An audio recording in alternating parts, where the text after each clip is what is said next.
Hello everyone. So welcome back to our second topic, that is for Western political philosophy. And today we will be discussing about whom? We will be discussing about Aristotle. Okay.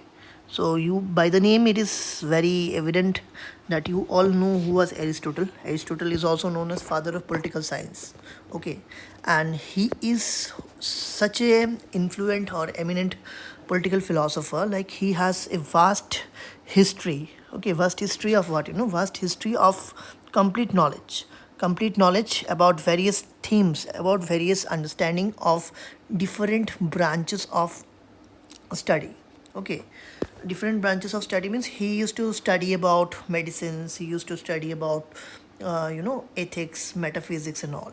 So before going into details, let's explain. Like Aristotle was born in the year 384 BC and he died in 322 BC. Okay, this is mark the date, this is very important first of all. So in the very beginning we have to know the place where Aristotle was born. Okay, so Aristotle used to live in Stagira. Okay, this is Stagira, Stagira, Stagira. Where it is in Macedonia. Okay, Macedonia, obviously you know where is Macedonia, it's in Europe.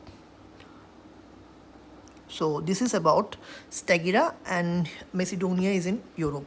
Obviously from Macedonia, what do you remember? You remember Alexander the Great. Okay, so do not forget one thing, like Aristotle was the teacher of Alexander the Great. However, before getting into the other details of Aristotle, let's look into who was his father. The name of Aristotle's father was Nicomachus. Okay, Nicomachus, from this it is very evident, like he has also written his classics, which is named after Nicomachean ethics. Okay, like he has placed his father as an icon while dealing with the particular thing which used to mention as Nicomachean ethics. Like what are the ethical principles which Nicomachus used to have? So Aristotle has given a complete idea about that. So, and what Nicomachus used to do, he was a court physician in the house of King Aventus 3. Okay, so he was a court physician. Court physician means we know that he is a doctor. Okay, so where he used to work? He used to work in the house of King Aventus 3. So obviously you know that every doctors and like the professionals, higher professional, they used to have a family doctor. So he used to work over there. So from the very beginning it is quite evident, like Aristotle has a very well connectivity or connections with the higher classes. Okay, those used to rule whom? Those used to rule Macedonia. So from this it is very clear that Aristotle is one of the most versatile thinker. When I state versatile, mark the word versatile. Why I'm saying this is versatile? Versatile means he is not a person who is inclined to only one path of knowledge. Okay, he has complete mastery over medicine, biology. He's also known as father of biology, father of medicine, and he's also known as father of politics. Okay, from this his expertise over ethics. So this is the thing which he has written, ethics, metaphysics. So what are the books which Aristotle has written? It is ethics, metaphysics, poetry, then poetry, or you can say that it is poetics, poetics. Okay, then medicine, biology, physics, etc., and politics. Okay, so it is said that Plato used to consider him as the best brain of his academy. Why Plato used to consider him as the best brain of his academy? Because like Aristotle was so sharp from his very childhood. Like whenever he met Plato, and when Aristotle went to Plato's academy. So what was Plato's in last video we have talked about the name of Plato's higher institute of higher learning, that is academy. So in his academy Aristotle was the sharpest mind, very intellectual. Like whatever the things Plato used to state about philosophy, it was Aristotle who used to have a direct understanding, and he used to say and he used to act, and then when evaluation was done, he was proven the best. Okay, so Aristotle is also known as the father of political science, as I've already mentioned you. Okay, he believed in the organic evolution of state. Now we have to from this we have to be very cautious. Okay, when he mentioned the organic evaluation. Okay, what does organic evaluation means? Organic evaluation means like organic, from organic means what, organic means living. Okay, organic evaluation of state means Aristotle considered a state with an organism. Organism, what is an organism? Means a living creature. Suppose like you have a puppy in your home, so the puppy grows up. Okay, slowly steadily it will grows up and it will become a dog. Okay, in the very place of an like human being, an infant is there, so the children will slowly grow up into an adolescent, and then he will raise up to man or woman. So in this way, like an organism grows, the state also grows. State also grows in what sense? Like the state is also being expanded. Okay, expanded in terms of territory. Why the territories are getting, how the territories are getting expanded? Through war. Okay, like one state is fighting, waging war with another. So after the war is being fought, after the war, like everyone has a, like like the war, after the war is fought, so the victor, especially the one who becomes victorious, what they do, they will have a complete control over the territory, control over the territory, and also they will have the complete control over the people who used to live, and the place where he or the king basically used to have a complete command. So that place will be under the king. Okay, under the king or the leader who is actually there in order to, who is basically a victor. Okay, so here Aristotle has mentioned few point, like the state is like an organism, which I have mentioned. This is the first point. Then in the second place, the state provides men with all necessities. So obviously, like whatever you do, like there is a two state. Okay, two state means not two state, I would say that there are two conditions. A place where there is no law, no authority, no state, means it is completely known as anarchy. Okay, so anarchy means what? Anarchy means a situation of lawlessness. Like there's a term which we often use in terms of nature, like the survival of fittest. Survival of fittest means what? Survival of fittest means, suppose in a jungle there is a lion who is very weak, so that lion will not survive. The strong lion will survive. So since there is no law, so any individuals who lives in a particular forest or jungle or like a place where there is no authority can be attacked by anyone else, and he can be quickly be killed or be replaced by someone who is more stronger. So in that case, like the state is the best place where individuals find all of their necessary things.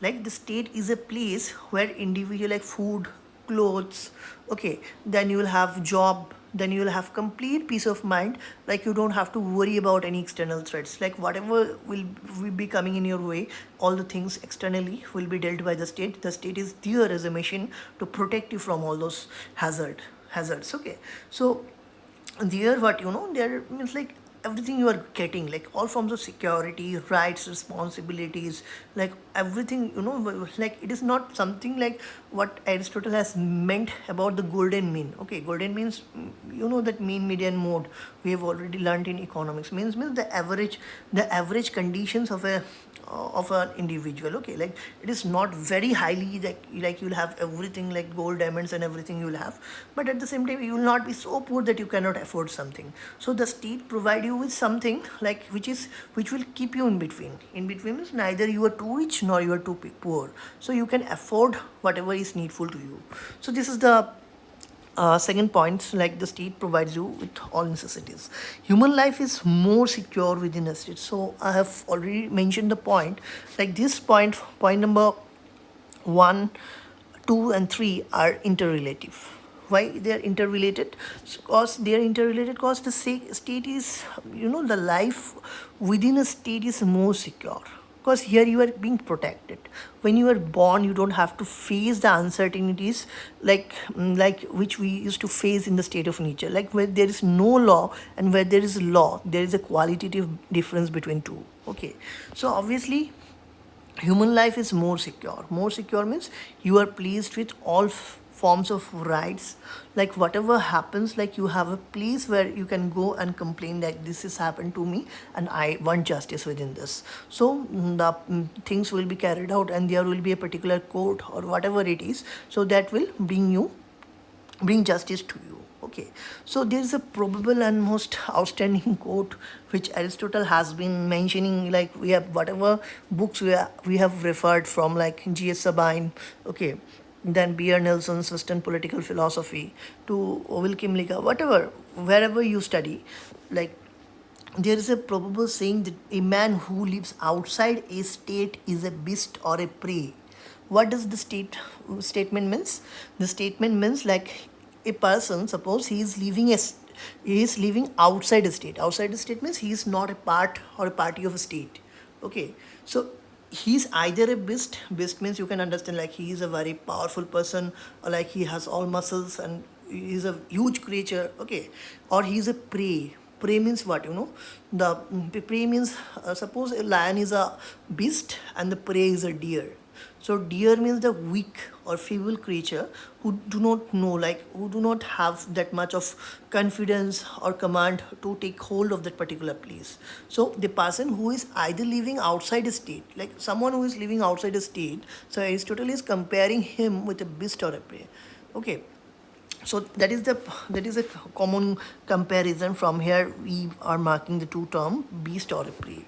So that is very, like this is very important point which you have to acknowledge. Life of a man is full of greed, because why Aristotle is constantly mentioning the organic stature of a state. Okay, because like how the means how we are going to access human beings are full of greed. Like suppose now there is a entire one bucket of gold in front of you, and you think that, and one bucket of gold means like you can buy anything. Okay, like now it's, if it is in front of you, you will go and simply get those gold and buy iPhone 16 plus or some 16 Pro Max and all. Okay, suppose, so obviously, so what we call ourselves in that case, we call ourselves as greedy. So obviously greed last. Okay, then craze for power means everyone wants to become powerful. So will someone say that I don't want to become powerful, I want to become powerless? It is not going to happen, right? So everyone is going to become powerful. So the craze for power is making one, like if someone is there who is standing as a leader, so you will see that if there is no proper law or authority, soon he will be replaced, killed, assassinated, whatever be done, and he will be replaced. Okay, and therefore man at the time, when particular that person who is to live in pride. So this is pride. Okay, pride.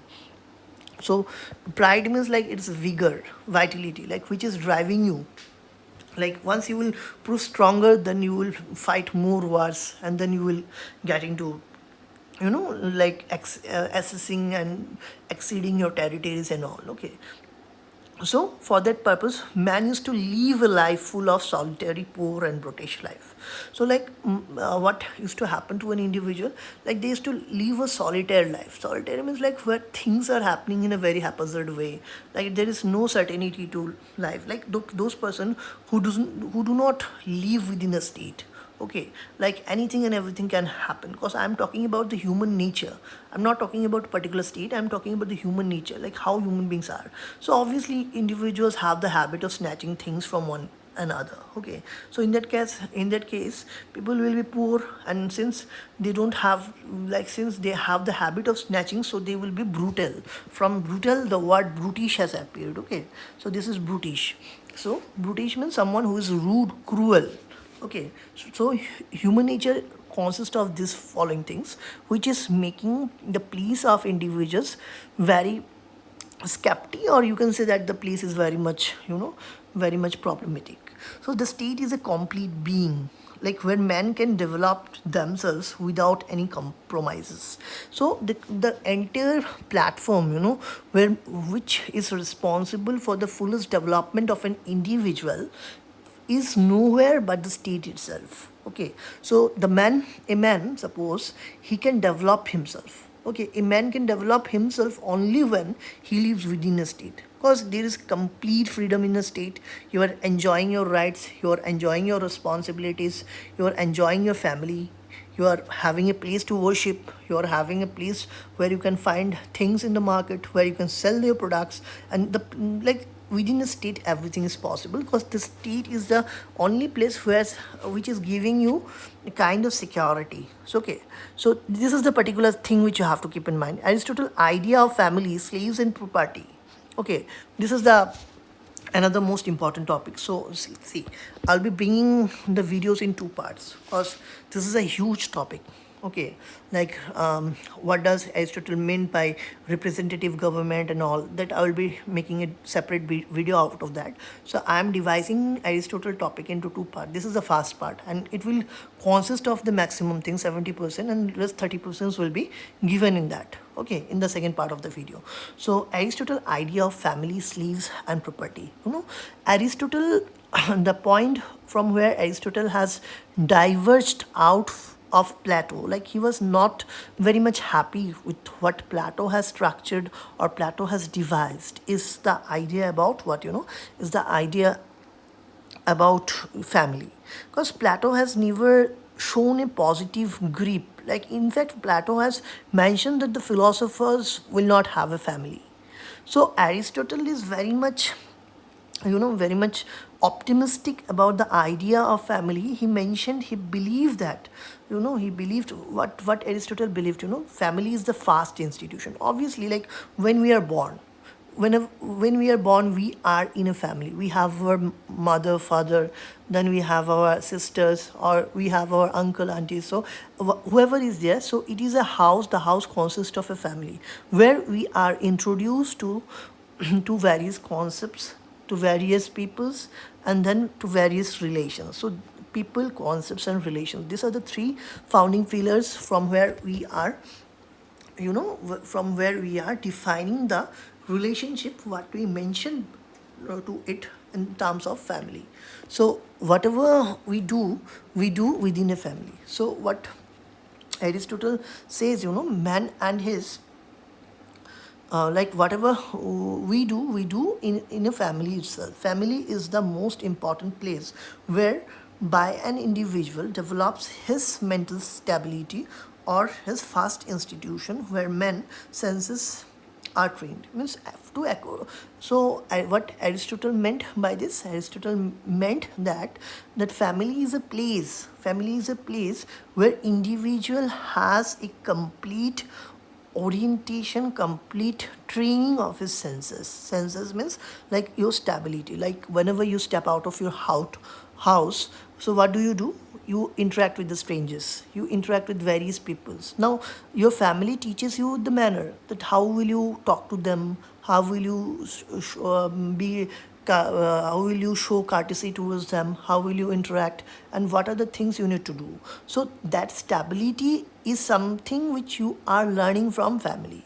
So family is a place which is also, generating mental bonds, okay, like mental emotional bonds. Like whenever we are happy we laugh, whenever we are sad we cry, then whenever we are confused we are in anxiety, whenever we do, like these are the various senses which are fast being shaped in a family, because the family various situations are intrinsic to the intrinsic means various situations helps in accomplishing these senses, okay.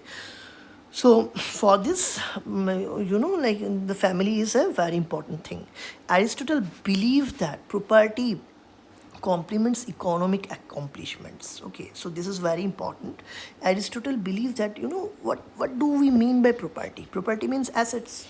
The more property you have, the more wealthy you are. Suppose you are having property, huge property, what property will aid you? How property will help you? Property will help you in doing what? Property will help you in bringing fortune in your favor. Like, for example, you are having huge money, huge land resources, other assets, okay. So if suppose you are sick or you do not have money at the time, you can sell your land, you can have your property, you can, you can get the money by mortgaging your property, and then you can do what, then you can basically that property will help you, to come you out of this kind of situation.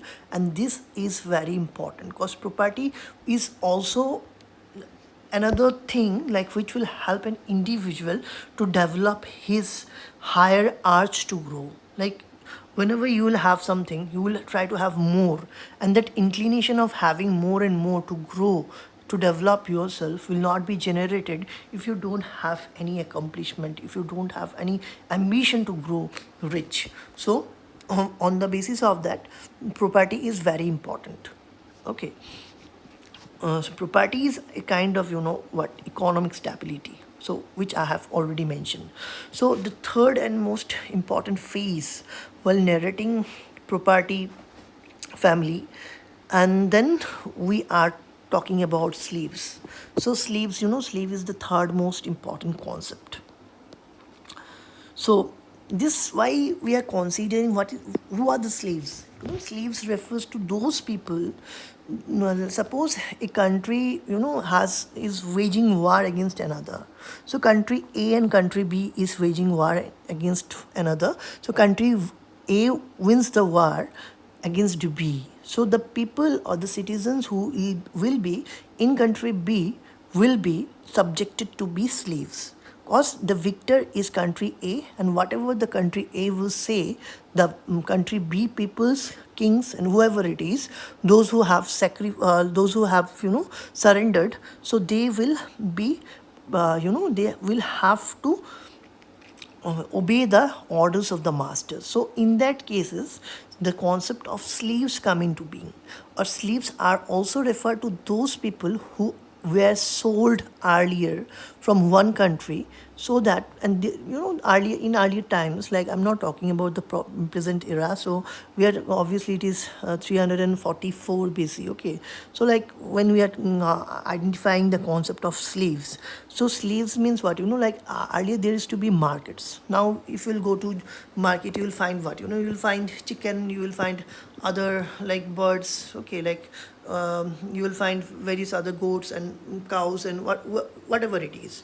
So earlier in market there were slave markets. Slave, what used to be done into the slave markets, like peoples were sold, irrespective of men and women, they were sold. And the masters, those used to pay money for these slaves.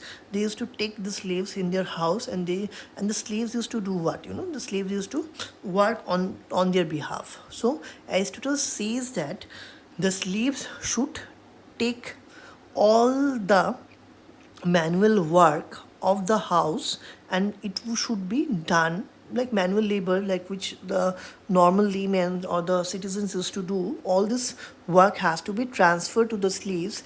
And the citizens, here citizens only refers to the male person who are able means they are physically fit.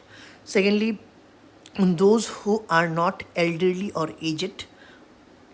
And third, it is categorized only to the male person who is an inhabitant of that particular state. So particular who is from outside, who is an alien, cannot be a citizen. Okay, so here we are exemplifying the definition of citizens while explaining the meaning of slaves. Like the slaves will be basically looking over all the household activities, they will be taking. But Aristotle has a particular condition. And what is that condition? The only condition is that the master of slaves note my point, has to treat the slaves very carefully, very humanitarianly, and their rights should be protected. They should not be tortured, exploited, or beaten, or they should not be physically harmed to any extent. So showing cruelty is crime, so which Aristotle has also acknowledged. And Aristotle has urged that the slaves needed to be handled in a sympathetic way, because they will be doing all of your works. So because since they will be doing all of your works, so they have to be done, they have to be placed carefully, so that they can live happily. Okay, they should not be treated like animals. They should not be treated inhumanly. So these are the things which you have to keep in mind. So in our next part 2, in part 2 we will be talking about citizenship. What does Aristotle meant about citizenship? And then we'll talk about the types of government.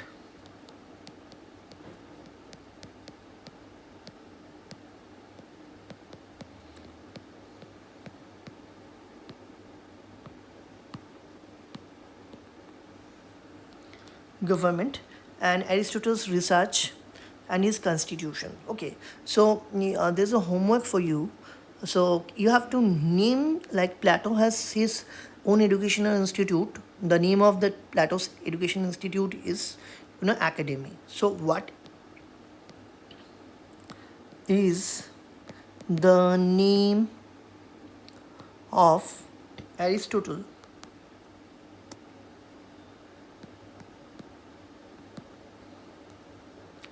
educational institute?